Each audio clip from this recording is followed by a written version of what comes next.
Okay. Okay. I am excited today to bring a special guest on the Teach Your Child Anything podcast. I have with me Alex Freuman, 20-year high school math teacher, former math department chair in a private school in New York City, and the founder of the Rockland Chess Club, which we love so much. Hi, Alex. It's good to have you with us today. Thank you, Sigal. Thanks for having me. It's nice Of to. course. I've been meaning to do this for a long time, and I'm just so honored to have you here because I find you to be very out of the box, extraordinary teacher. I don't want to embarrass you, but that is the truth.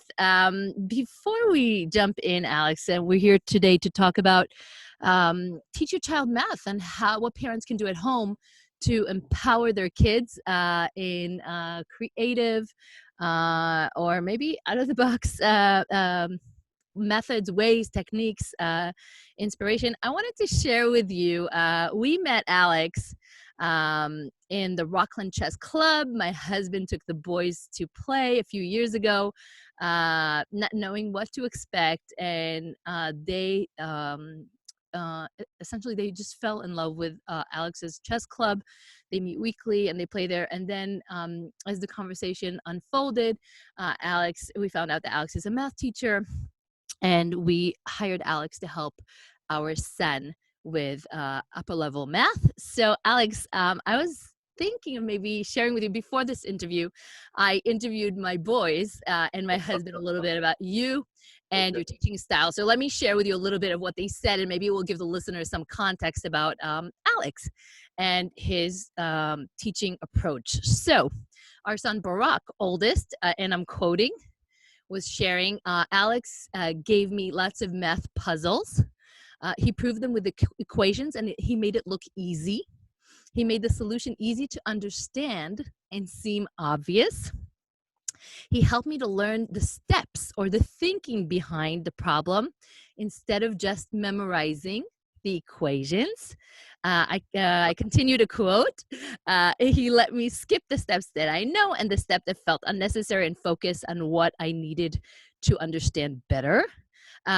By the way, I don't know if you know this, Alex, today Barack is a math teacher on his own, has his own students, and he shares that he borrowed the ideas of puzzles and riddles, and which he does with his students in every lesson, and that he focuses on the thought process and how to do the steps with his students. And he also says, I'm flexible. If the student finds the answer in a different way, I'm willing to accept it the way Alex did. That is music to my ears. I love that he has that approach. That's my goal for all my students. So that's so you are raising teachers, and you are inspiring him. I'm going to share quickly. Tom, our youngest, who learned chess from you, talks about your teaching style, and he says, Alex congratulates you on finding the solution, even if you find it in a different way. If we don't understand something, he will try to explain it in a different way until we understand it. This is Tom, age 12. And finally, my husband shared some thoughts about you. I hope you're not blushing, because this is all our true feelings, because we find you to be a super teacher. So this is Guy. There is a feeling that Alex loves math and loves what he does. His approach is to adjust himself to the student's style and ability. He does not place himself higher or above the student, but rather at eye level.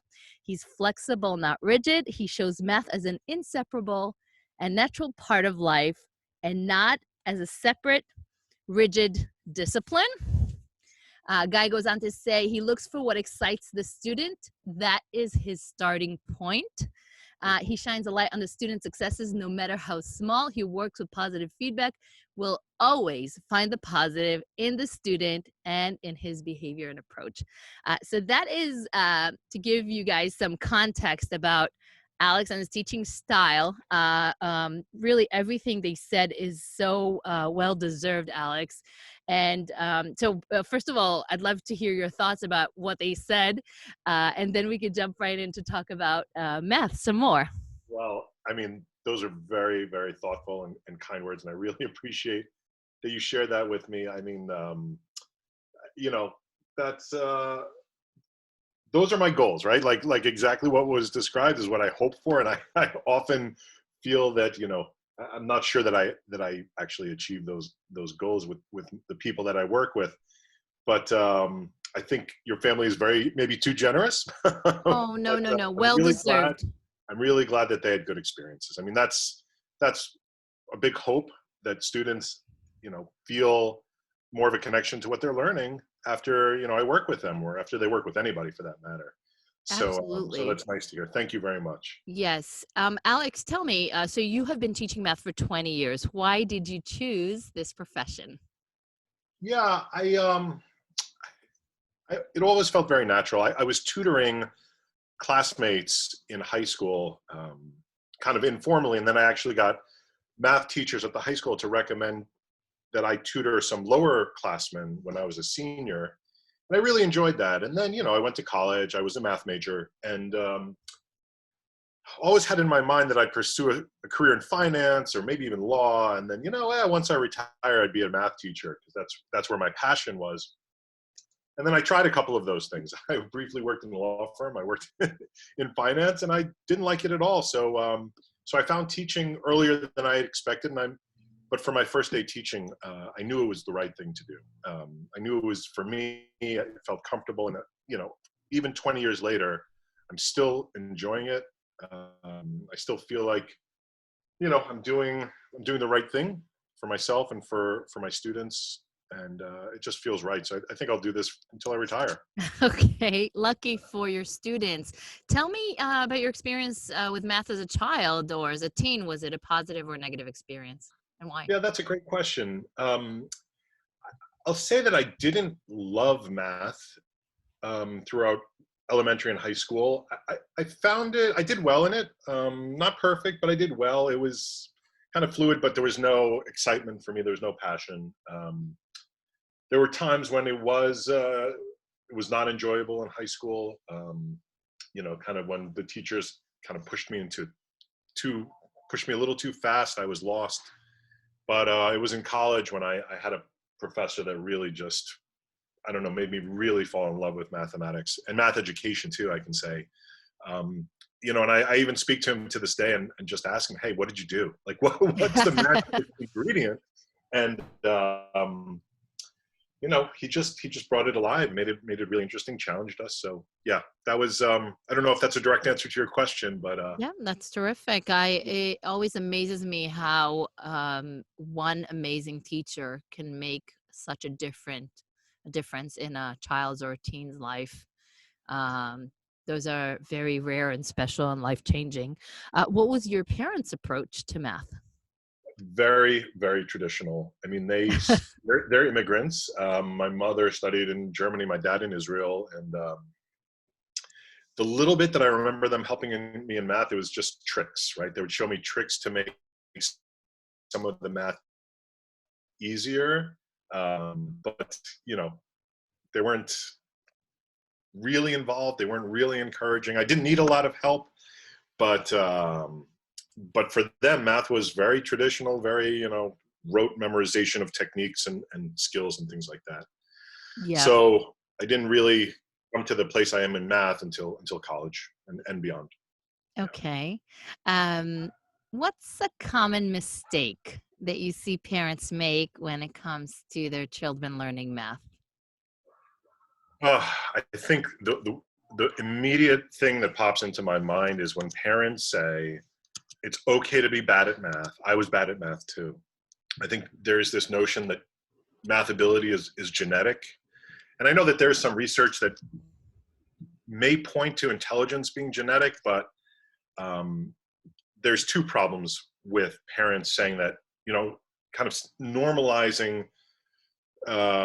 being not good at math. That's an okay place to be. Hmm. The two problems is students never strive to get better, right? They're like, oh, I'm not good at math. I'm never going to be good at math. Why should I try to excel? So that's one thing I see a lot of. And the other thing is that math, it's been shown that math education, math learning is there. It's not a fixed thing. It's there's a lot of data that show that students are able, with the right instruction and the right mindset, they're able to make any amount of gain regardless of prior ability. So that's one area that I see a lot in the parents, in conversations that I have with parents about their kids. They'll come to parent conferences. They'll say, oh, my student, I know my student's bad at math, but I was bad at math too. And that's why they're bad at math. And that at home, the kids are getting the same message, right? What would you like? What message would you like to be hearing them sending to the kids instead? Yeah. So one message is when a student says, when a student has the feeling or even says, I'm no good at math, I immediately would say, hey, there's no such thing as being good or bad at anything. Everything's on a spectrum, right? The question is, are you there yet? And it takes work and it takes time. And not everyone's on the same pace. So kids compare themselves to that really, really strong kid in the class and then naturally say, oh my God, I'm not that strong, or I'm not that smart, whatever. So parents need to emphasize that the students are not there yet, right? And it just takes time and it takes practice, right? I don't want to say hard work because I don't like the word work. I don't like the word homework, right? Yeah. It's not work. It's just getting used to a different way of thinking. Okay. What are some difficulties that you notice in the students' engagement with math, and what do you think can be done to overcome these challenges? So, what are the main challenges that your students are facing? Granted, you do teach high school, but I think Yeah.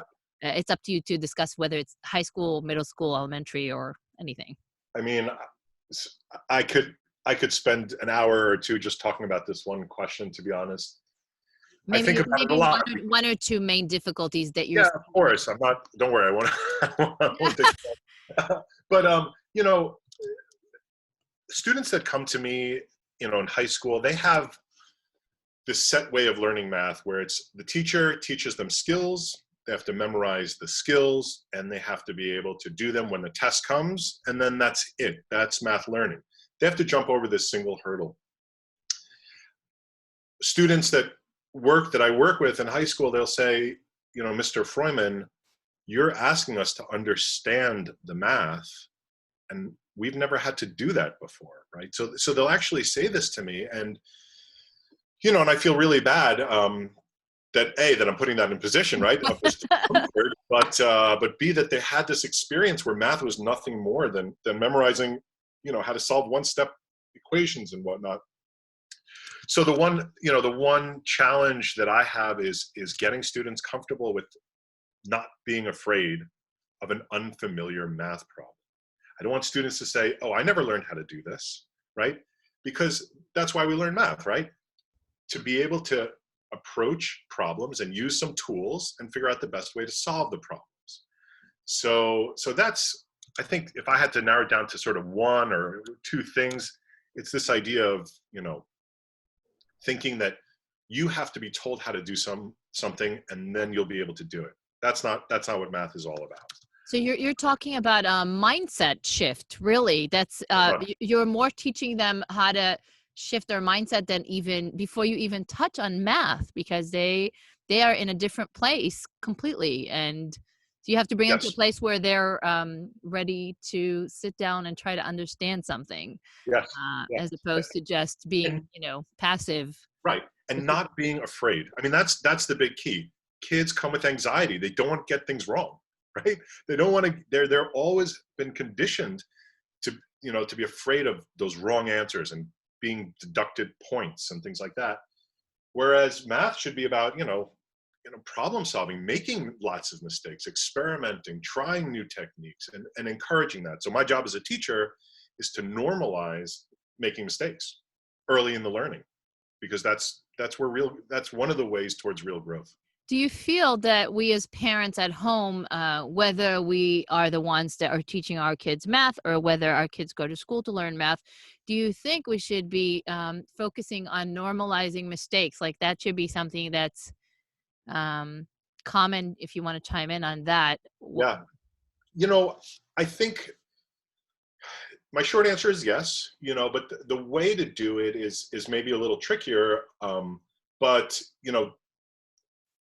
when a child makes a mistake, not saying, "Oh, you got that wrong," kind of getting into the weeds a little bit about why did that mistake happen, and turning it into a conversation, right? All right, so that's But something really important, that sentence you said, because I definitely recall myself saying it, and I'm sure many parents find themselves when they're helping kids with homework or whatever, "Oh, you got that wrong." So you're right, saying don't say that. Instead, say, yeah, I mean, you know, that's a good question, right? The answer is either right or wrong, right? right. So how do you sugarcoat a wrong answer? Or should you? So, Or I should mean, you? I would say, oh, that's interesting. How did you get that? Now you have to, right? The kids will very quickly realize that that's your way of saying it's wrong. So Right. even when a kid gets a right answer, you say the same thing. Oh, that's How did you interesting. How get did you that? get that? Yeah. And really engaging them in a conversation, right? Because it's not about the right answer. The kids love that praise, right? They Yeah. love the praise of the right answer, and Right. they get addicted to that a little bit. Right. But I think also a big part of that is, and maybe I'm getting a tiny bit off topic, but it's the types of questions we're asking of students. If there is just a simple right or wrong answer, then there's not much of a discussion. But with more open-ended type questions, where there is a little bit more of kind of experimenting, thinking going on, then it's not about being right or wrong. That there's a big gradation of let's say correct answers. Right. Um, I'll chime in yeah, if it's okay about what you just said.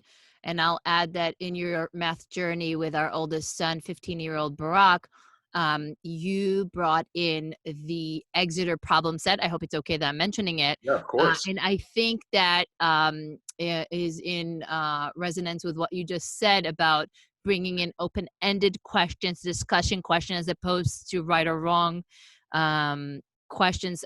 Do you have any other tips as far as doing that? I mean, Yeah, when the child comes home from school, obviously they have their worksheets, or if it's a homeschool child, then they have their curriculum and things are very clear. Would you encourage parents to go out and print out the Exeter problem set or any other that, resources? that's a great question. I mean, I would say to parents, it's better to sort of kind of get a sense of what's out there, and not just take a bunch of problems and just go with it, because every child is different. Every child has slightly different needs. But the one resource that I think every parent should go to first is the resources produced by Jo Boaler, and I'll spell that. Her name is Jo, J-O, last name Boaler, Boaler. Okay, I'll link to that. Can you tell us Yeah, a little bit about that? she wrote this incredible. I mean, she works out of I believe Stanford. She's a math education researcher. She wrote this incredible book, which should be required reading for every math teacher, called Mathematical Mindsets, which is all research-based, ideas about the best way to approach math education, mainly in high school, but also at home as well. I'm sorry, not high school, school in general. Hmm. After that book, she created a website called youcubed.org, youcubed.org, and it is filled with resources for parents and teachers.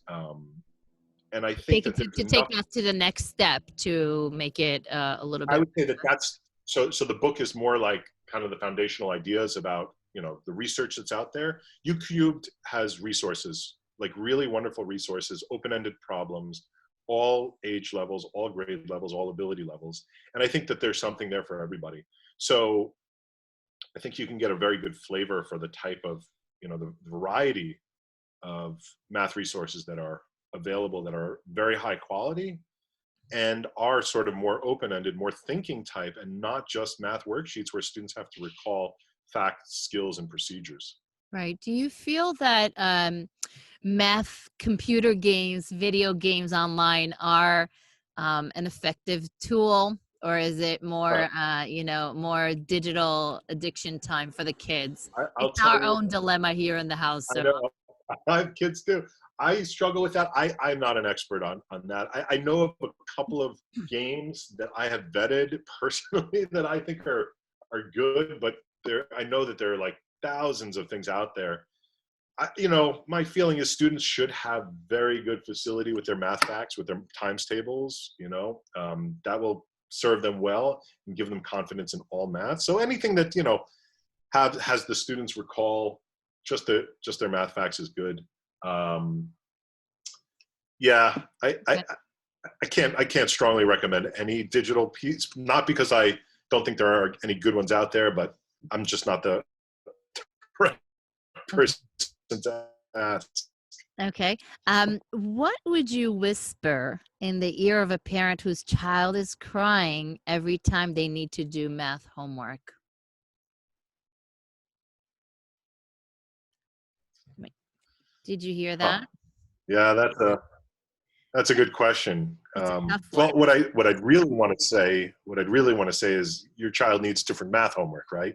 Because if a kid is crying when they're doing their math homework, the homework is not fulfilling its intended purpose, right? The purpose is not to make a child cry, but what is the purpose? And I think that's an important question that needs to be answered by the parent and the teacher.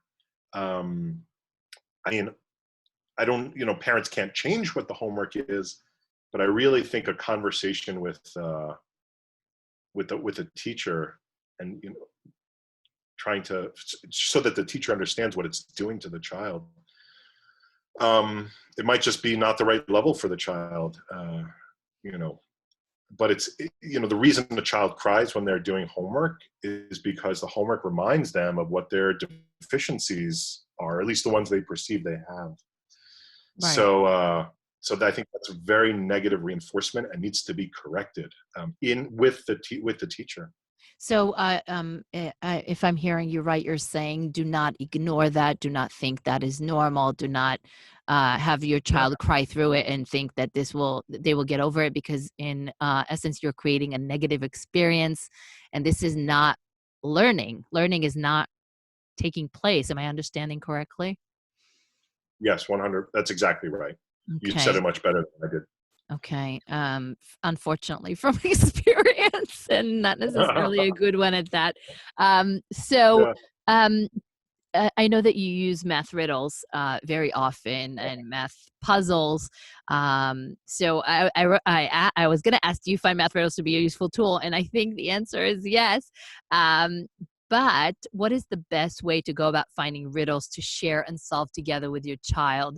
If you have any tips on that, I will share that I'm watching my son prepare for his math lessons with his students, and he looks for it on YouTube. He looks for other places. Do you have Yeah. any shortcuts for parents, for riddle of the day if they want to do or something with their child? Sure. Yeah. It's, I love riddles personally, and I've collected my own from a bunch of different resources. I wish there was like a go-to website that just had high quality stuff. I mean, there are some websites that do have math activities that, there's one called brilliant.org, which is kind of for more gifted students. Enrich Math, and the letter N, Uh-huh. rich.org. But I will say that there is one author who has he's just brilliant. And I would say from middle school and up, he would be appropriate. His name is Raymond Smulyan. Last name is Smulllyan. He's just like Yeah. this wonderful writer of all things logic. And he comes up with these very creative fable-based books that are really just filled with logic and thinking puzzles. I would say less math, but more problem solving, right? And they're Okay. just beautiful. Like the classic one is the knights and knaves. Knights always tell the truth, knaves always lie. Uh-huh. So, all And right. it's really, and he has probably 20 books that are just wonderful. Oh, that's terrific. Okay. Yeah, I would Um, say yeah, not for elementary school kids, but middle and high school. okay. Question. Do you feel that every child should engage with math? Are there, in your eyes, some kids who need to focus on other subjects and not engage with math? Yeah. I will say that I think that's a very personal question. Every parent will probably answer that a little bit differently. I say yes. Every child should engage with math. And because I think math is sort of that one subject that is just pure thinking, that doesn't, that doesn't involve experience or emotion or other things. It's just pure thought. And I think that's a part of our minds that we need to develop as humans, right?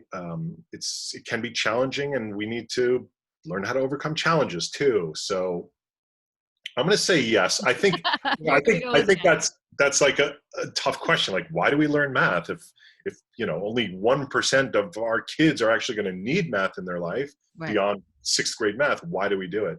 But you can record another podcast for that one. Right. Okay. So, what should a parent do if their child keeps bringing failing grades in math? Should they hire a tutor? Should they sit more hours with their child? How do you recommend helping a failing child when it comes to math? And the reason I'm asking this, and it's sort of a continuation of a previous question, is because I am hearing and I'm exposed to many, many stories of children not doing well, and parents are at a loss of what to do. So, Yeah, what should a parent do if the child is failing? How do we support that child? You did mention speaking to the teacher, yeah. and that is a super, super important connection because the triangle of teacher, parent, child is critical to work together as a team. Anything else? Yeah. So, I mean, two immediate thoughts. I mean, students that tend to fail tests a lot often just don't have the fundamental skills in place. For How do we give them those skills because Yeah, they're at a higher grade now? I mean, would you go back? it's so tough. I mean, I see students in algebra 2 that are, sometimes at a sixth grade math level, right? That they don't even fully know their times tables or some basic things. And then I just, my heart goes out to them because what do you do, right? So, it's intensive work. There are, tutoring companies that specialize in this type of catching up. Um, but it means kind of going back to square one. Khan Academy is that website that I'm not a huge fan of because it's really just skill based. But, in a case like this where they just need to get those skills so they can find success in the current math class, it just might be a good idea. So a tutor, I would be very sort of wary of. I know I just said tutoring centers might be a good thing, but just having somebody like a tutor come, it's sort of a band-aid, maybe not even a band-aid, because what the student really needs to do is kind of become more of an independent learner, right? To really struggle through the math, and they have to change their math habits. Right. What I see often in high school math, and forgive me if I'm getting slightly No, off please go topic, ahead. but I see students who generally, they found success in elementary and middle school because math was concrete, math made sense. They could get facility with numbers. Algebra 1, yeah, that's sort of concrete, getting a little abstract geometry, and then they get to algebra 2 and higher level math, and all of a sudden it's abstract, and they need to really study, and they've never learned how to study. They've literally never had to study in math. They just had to pay attention and, you know, put their work on a test, and that was it. So then they're suddenly, facing the situation where that their MO no longer works. So one of the things as a teacher I've had to do is teach my students how to study. There's a process, like, try it out, make mistakes, ask questions, try and figure out where your misconceptions are, and keep that cycle going. And it takes time, and it's not easy. I No. know this happens in algebra 2, but I know for other families it happens in middle school math, right? Like 6th, 7th, 8th grade. I'm just not in middle school, so I don't see it there. But I Right. hear that it happens. So if there was a tutor, if the parent does want to get a tutor, it shouldn't be just to, show up and help them with their math homework. That's probably going to work against the child. But So what would rather you focus on when you're hiring a tutor? have the tutor develop those skills, right? Develop the independent learning skills where a student can not be afraid to try a problem by themselves, Right. and use their resources and have them think about it, and work with them on that, not just to fill in the gaps, because that's not what the issue is. The issue is there aren't gaps. There's something more fundamental. Right. And So maybe just even, hiring a tutor yeah, almost never works. I've seen it fail a million times. really. It must be sometimes frustrating for you because you're receiving these students in high school and watching and understanding that they did not Yeah, get the right foundation from their middle school teachers. Somewhere along the way, they were lost and now try to figure out how to play catch up. So that just sounds very challenging, very frustrating for you as a teacher, and probably very frustrating for the student themselves. You know, yeah, it is. it's almost an impossible situation. So, tell me, how do you engage with math with your own children, and what is their attitude towards math? If it's okay, I'm asking something personal. No, By the way, sure. Alex has two. Are they 11-year-old or 12-year-old No, twins? no, no. They're going to be 10 in Oh my December. God, So they're gonna. yeah, They're just so mature, and they're part of the chess club, so I get to hear and watch them play, and they're just Stella and Max. They're awesome. So tell me, how do you engage with math with them and their attitude toward math? yeah. So Please be honest. I'll be honest. I mean, this is something that kind of keeps me awake at night, Oh because no. like my heart's desire is to do math with them all the time and get them excited. But I also don't want to turn them off from it, right? I don't want it to become like this uncomfortable thing, that they have to do with their dad because their dad's a math teacher. So I feel like I'm always in this balancing act, but I try to, find math moments where I could say, oh, that's interesting. Why do you think that is? Especially when we're cooking together, when something calls for 3/4 of a cup and we have to double it, right? We just have a conversation around it. But I will say, and maybe this is, oh yeah, sometimes I also give them little puzzles. They do like puzzles. I don't know if you know about Ken puzzles. They're nice little math puzzles that No, I are, don't know. yeah, Ken puzzles. Okay. Ken. Yeah, they actually are now in the New York Times right next to the crosswords, but they're really they're really good puzzles for reinforcing math, basic math facts. But I gotta say, there's one game. This is a little embarrassing, but the one most successful kind of math game that we play at home, and you're gonna have to forgive me for the name of it, but we call it the pooping monster game. Mm-hmm. Allow me to clarify. We basically play this game where I'm a monster of some type, and you feed me a number, and I poop out a number. So you give me 3, and I'll say, oh, I poop out a 6, and then you give me a 10, and I poop out a 20, and then Right, like input output kind of thing, right? the input output kind of thing. And they have to guess what my rule is, what my math rule is. And I mean, I know this is probably, very, it's not unique, but Well, we've been it's doing it definitely for unique. years. It's definitely Well, the unique name and is unique. The original name is and unique, but creative. I think the idea is not. But what's been great about it is twofold. One, this game we've been playing it for years, and it naturally becomes more and more. I don't know.